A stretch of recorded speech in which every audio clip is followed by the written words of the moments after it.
Rohit Pawar Pune CID कार्यालयात पोहोचले। अजित पवार यांच्या विमान अपघाताच्या तपासासंदर्भात भेट। सीआयडी कार्यालय परिसरात पोलिसांचा बंदोबस्त। अपघात की घातपात हा तपासाचा उद्देश। पुरावे तपासल्यानंतर तपासाची दिशा ठरेल। अजित पवार विमान अपघाताबाबत सीआयडीची माहिती। रोहित पवार यांची तक्रार घ्यायला बारामती पोलिसांचाही नकार। पोलीस ठाण्यामध्ये राष्ट्रवादीच्या कार्यकर्त्यांचं ठिय्या आंदोलन। गुन्हा दाखल न करण्यासाठी पोलिसांवर दबाव। विमान कंपनीला कोण वाचवते? रोहित पवार यांचा सवाल। अपघातग्रस्त विमानातील ब्लॅक बॉक्स सुरक्षित, सूत्रांची माहिती। रोहित पवार घेणार पत्रकार परिषद।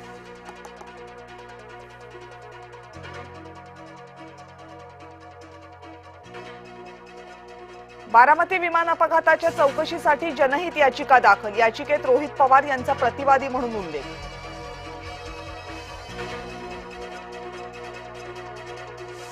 भ्रमात राहून धावण्यापेक्षा संभ्रमातून बाहेर पडणं गरजेचं। फडणवीसांचा विरोधकांना चिमटा।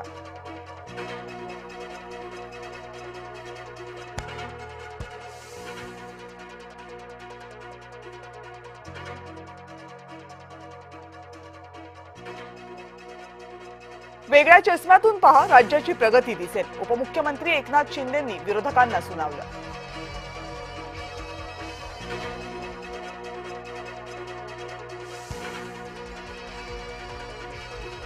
महाराष्ट्र देशातली सगळ्यात मोठी अर्थव्यवस्था। गेल्या 11 वर्षात अर्थव्यवस्था तिपटीनं वाढली। जीएसटी संकलनातही महाराष्ट्र अग्रेसर।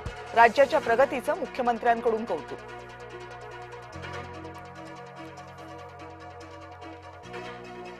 टिपू शिवरायांइतके मोठे होते याला आक्षेप। मुख्यमंत्री देवेंद्र फडणवीसांनी विरोधकांना सुनावलं।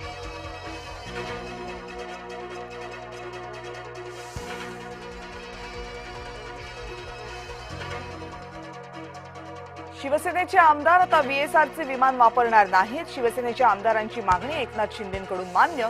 अजित पवार यांच्या अपघातानंतर निर्णय।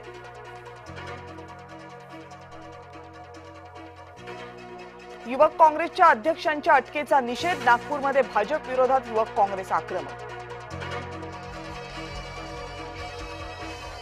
सुनेत्रा पवार यांची एकमतानं राष्ट्रीय अध्यक्षपदी निवड। राष्ट्रवादीच्या कार्यकारिणीची आज मुंबईत बैठक।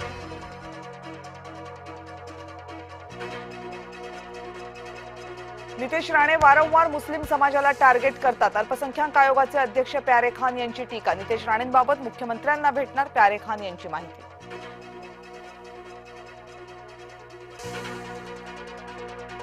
रायगड जिल्हा परिषदेचा तिढा सुटता सुटेना। एकनाथ शिंदे, सुनील तटकरे आणि उदय सामंतांमध्ये बैठक पार पडली। सुनील तटकरे भूमिकेवर ठाम असल्याची माहिती। सुप्रीम कोर्टानेही वाल्मिक कराडचा जामीन अर्ज फेटाळला। कराड संतोष देशमुख हत्या प्रकरणाचा मुख्य सूत्रधार। हायकोर्टाने जामीन फेटाळल्यावर कराडची सुप्रीम कोर्टात धाव।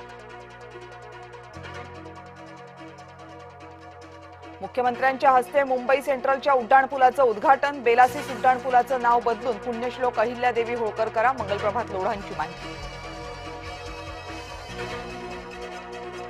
हिंगोलीत शरद पवार गटाला भाजपचा धक्का। माजी मंत्री जयप्रकाश दांडेगावकर यांचे पुत्र भाजपमध्ये करणार प्रवेश। भाजप प्रदेशाध्यक्ष रवींद्र चव्हाण यांच्या उपस्थितीमध्ये आज पक्षप्रवेश। कर्जत पनवेल रेल्वे मार्गाचं काम अंतिम टप्प्यात। रेल्वे मार्गावर 5 स्थानकं आणि 3 बोगद्यांचा समावेश।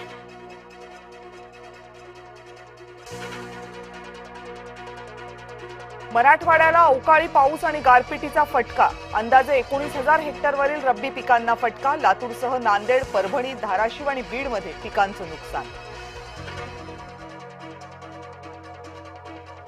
मुंबई पोलिसांच्या ताफ्यात आधुनिक 600 पेक्षा जास्त गाड्या। मुख्यमंत्री देवेंद्र फडणवीसांनी दाखवला हिरवा झेंडा। पंतप्रधान नरेंद्र मोदींची सोशल मीडियावर जबरदस्त फॅन फॉलोईंग। इंस्टाग्रामवर मोदींचे 100 मिलियन फॉलोअर्स। 100 मिलियन फॉलोअर्स असणारे मोदी पहिले जागतिक नेते।